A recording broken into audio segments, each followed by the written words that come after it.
देखो बच्चों, आज हम देखेंगे कि समतल दर्पण से प्रतिबिंब कैसे बनता है। प्रतिबिंब तो समझ गए हो ना, कि जब हम समतल दर्पण के सामने खड़े होते हैं तो हमारा ही चित्र, जब तुम खड़े होगे तो तुम्हारा चित्र, हम खड़े होंगे तो हमारा चित्र। यानी इसके सामने अगर ये समतल दर्पण है, इसके सामने हम खड़े होते हैं तो हमारा चित्र इसके अंदर दिखाई देता है, वो होता है प्रतिबिंब। प्रतिबिंब दो प्रकार के हमने बताए थे, एक था वास्तविक प्रतिबिंब, दूसरा था आभासी प्रतिबिंब। अब इसमें देखते हैं जरा कि प्रतिबिंब कैसा बनता है।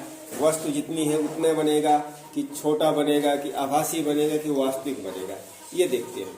ठीक है, तो देखो यहाँ पर हमने कुछ दूरी की नाप इंच लिख दिए हैं। ये 1 इंच है, 2 inch, 3 inch, 4 inch, 5 inch, 6 inch, 7 inch, 8 inch, 9 inch, 10 inch, 11, इस तरह से 16 इंच तक लिखा हुआ है। नाप करके हमने लिखा है। यहाँ पर हम वस्तु को रखेंगे।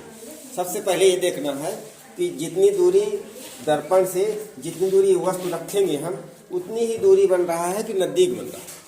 सबसे पहले तुम्हें ये देख लेना है, ठीक है ना, कि दूरी उतनी ही दूरी है कि नजदीक बन रहा है। ठीक है,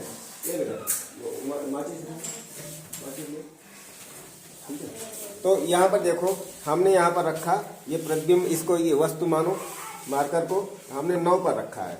अब वहाँ पर देखो जरा, 9 पर ही लिखा हुआ है कि 9 पर रखा है कि और दूसरी जगह रखा हुआ है? 9 पर ही है। इसका मतलब बराबर दूरी पर बन रहा है क्या? और देख लेते हैं, यहाँ पर देखो हमने 12 पर रख दिया। 12 पर ही है। अच्छा चलो, यहाँ हम 15 में रखे दे रहे हैं। 15 में ही है। 5 में रख के देख लेते हैं। 5 में ही है। इसका मतलब कि समतल दर्पण में जितनी दूरी, समतल दर्पण से जितनी दूरी वस्तु होगी, उतनी ही दूरी दर्पण के पीछे बनेगा। दर्पण के पीछे बन रहा है। पीछे हम क्यों कर रहे हैं, अभी यहाँ पर हम समझाएंगे क्या होगा। ठीक है, अब यहाँ पर देखो, अब देखना, अब हमें रखा है ये कितने में रखा है? 13 में रखा है। प्रतिबिंब कैसा बन रहा है? सीधा की बन रहा है कि उल्टा? प्रतिबिंब उल्टा बन रहा है। उल्टा बन रहा है। देखो ध्यान से, ये मार्कर का सिर है, ये पैर है। सीधा बन रहा है। सीधा बन रहा है। देखो सीधा बनता है। कैसा बनेगा प्रतिबिंब? सीधा। अब उल्टा अगर बनेगा तो तुम लोग जब बाल वाल खींचने जाते हो तो क्या खोपड़ी के बल खड़े होते हो? देखते हो? है तो सीधे ही दिखता है ना, जैसे खड़े होते हो वैसे ही दिखता है। ठीक है, इसका मतलब प्रतिबिंब कैसा बनेगा? सीधा बनेगा। अब जरा देखो, ये देखो यहाँ पर हमने ये माचिस यहाँ पर रख दिया। अब इसको उस तरफ कर देंगे तो उस तरफ चित्र दिखाई देगा इसका। देखो ऐसे रख रहे हैं, ऐसे रखेंगे इसको, ऐसे। ठीक है, अब देखो कुछ अंतर समझ में आ रहा है इस वस्तु में? क्या अंतर समझ में आ रहा है?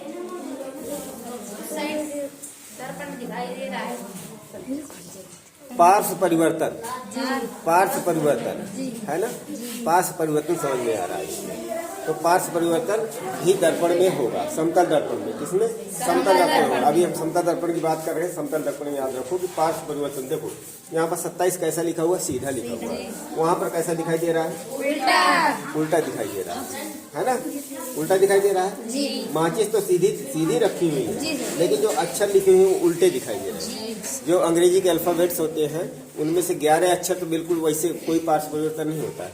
11 के अलावा कितने बचे? 15। तो 15 अक्षर ऐसे होते हैं जिनमें पार्श्व परिवर्तन होता है। ठीक है, वो हमने बताया था, लिखाया अभी तक तुमको। ठीक है, इतना समझ गए? तो दर्पण से जितनी दूरी वस्तु रखी है उतनी ही दूरी में दर्पण के पीछे बन रहा है। क्लियर बन रहा है और सीधा बन रहा है। अब जरा देख लो, जितनी बड़ी वस्तु है उतनी ही बड़ा बन रहा है कि उससे, वस्तु से छोटा है कि वस्तु के बराबर है? बराबर है। तो देखो वस्तु के बराबर बनेगा। और प्रतिबिंब कैसा बनेगा? आभासी।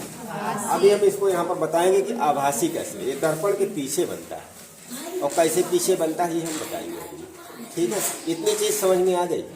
समझ में आ गई कि सीधा बनेगा, वस्तु के बराबर बनेगा। खाना हमने फिर दी। ठीक है, दर्पण के पीछे बनेगा और आभासी बनेगा, सीधा बनेगा।